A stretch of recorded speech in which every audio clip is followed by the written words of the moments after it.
Service is not just one department in an organization anymore. It's embedded across the organizations.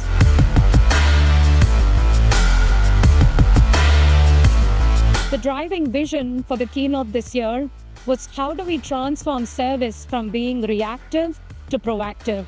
Agentforce Service brings together AI agents and humans, uniting them to drive three key business outcomes. 1, lower costs. 2, improved employee productivity. And 3, higher customer satisfaction. So it's not just service improvement, it's service transformation. This shift of service organizations becoming profit centers from cost centers is happening right now.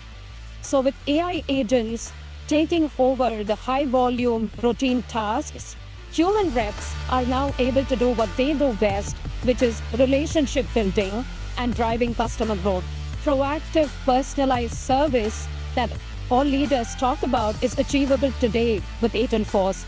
AI agents can predict and resolve issues before they happen, while also being deeply rooted in your customer's context. While AI handles volume and handles routine tasks, humans now have the bandwidth to do what they do best, which is managing complexity, managing emotions, and building those customer relationships that truly define growth. So AI and humans, complementary, not a replacement.